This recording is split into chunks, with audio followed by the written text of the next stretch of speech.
वरना मैं आप इस बात समझिए कितने लोग फिर वापसी कर पाएंगे और पढ़ पाएंगे। मौका हर किसी को बार बार नहीं मिलता। मैं ये बता रहा हूँ आपको कि मेरी पढ़ाई 13 साल छुटी हुई बीच में। कितना? 13 साल बीच में छुटी हुई है। 1 2 3 4 5 10 नहीं, 11 12 साल के एक युग करते, 12 साल का एक युग होता है। मेरी पढ़ाई 13 साल छुटी हुई है, 13 साल।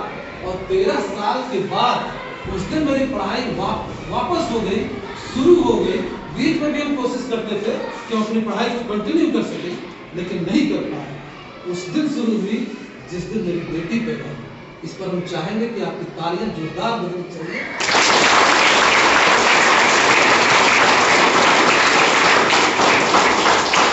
समझ में आ रही बात?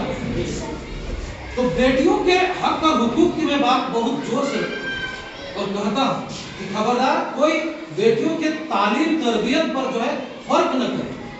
ये न कहे कि बेटी है अब हुआ बेटी तक पढ़ा दी खत्म। नहीं, हमारा समाज में तो कम उम्र में ब्याह करते हैं। ये सब नहीं चलना चाहिए। बेटी जब पैदा होती है तो बाप की तकदीर बदल देती है, जैसे मेरी बदल गई।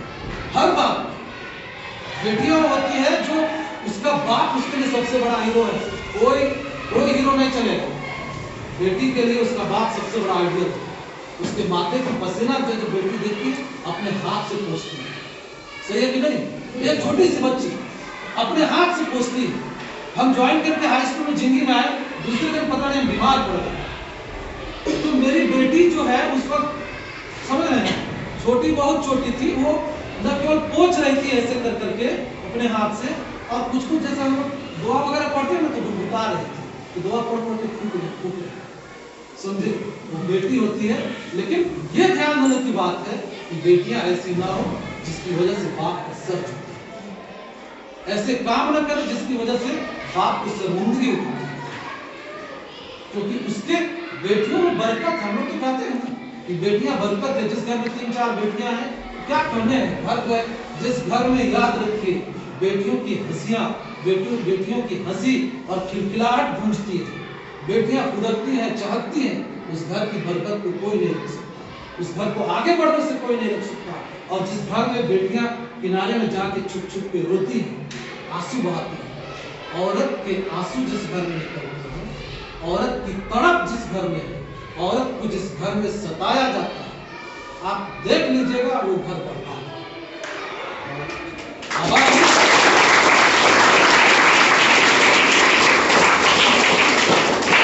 सबसे पहली चीज, अगर हमें घरों में शांति और सुकून चाहिए, बरकत चाहिए, तो माओ की और बेटियों की जो है उनकी इज्जत करनी पड़ेगी। उनको दर्द देना नहीं पड़ेगा, उनको सताना नहीं पड़ेगा। समझ बात? इसलिए मैं कहता हूँ कि अगर हम बेटी हैं, बेटियां यहाँ जो है, मैं कह रहा हूं उनसे, हम ऐसा कुछ काम करें कि कल को मेरा बाप का सीना इससे गर्व से चौड़ा होगा, ये मेरी बेटी है।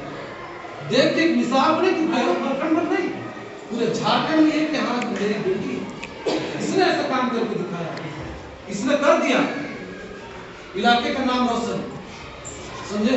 ये नहीं कि बस जो है हम किसी तरह माँ बाप भेज रहे हैं, ग्रामीण स्कूल जा रहे, निकल लिए, हो गया, स्कूल आए, पढ़ाई लिखाई में ध्यान नहीं है, टाइम पास किए, है ना, क्लास में टीचर को परेशान किए, निकल दिए। खबरदार, हरगिज नहीं, मैं फिर आऊंगा। ऐसा नहीं कि मैं आ जाए फिर चला जाऊँ, फिर कभी नहीं आऊंगा, ऐसा नहीं होगा। अब मैं बराबर आते रहूंगा। सुन पा रही बात ना? बीच बीच में मैं फिर आपसे पूछूंगा कितने लोगों ने तैयारी की है और क्या किया है। मैं फिर से दोहरा रहा हूँ, मैट्रिक तक आप सारे सब्जेक्ट में बढ़िया से तैयार कर लो, और पहला कंपटीशन जो लिखोगे आप, उसमें आपके हाथ में ज्वाइन लेकर मिलेगा। आना अपने माँ की कर्मों से बचिए कि आपने पढ़ाया था, आदमी नौकरी पकड़ के आपको समझ में आई बात? उस दिन सच्ची खुशी मिलेगी, उस दिन लगेगा कि हमने कुछ कर दिया। ये जो खुशियां मिलती है मोबाइल में देख रहा है, हाँ वो कर रहा है, कोई खुशी नहीं, बर्बादी है, ये दर्द है, आंसू है। बाद में पता चलेगा कि अरे काश इतना वक्त जो है हम उसमें नहीं बिता करके किताबों में बिताए होते, आज कुछ बन गए। समझे? फिर से मैं आ रहा हूं वही कि अगर आप में दम है, कुछ करना है, कुछ जुनून है, मैं इसलिए इस बात को कहता हूं, हमारे पास क्या है। आप में से कितने बेटे ऐसे हैं जिसका बाप जो है मैट्रिक के इंटर के बाद 1 करोड़ रुपए लेके बैठा है कि कुछ मत पढ़ रहे, मेरा बेटा है, नहीं दे देंगे 1 करोड़, बिजनेस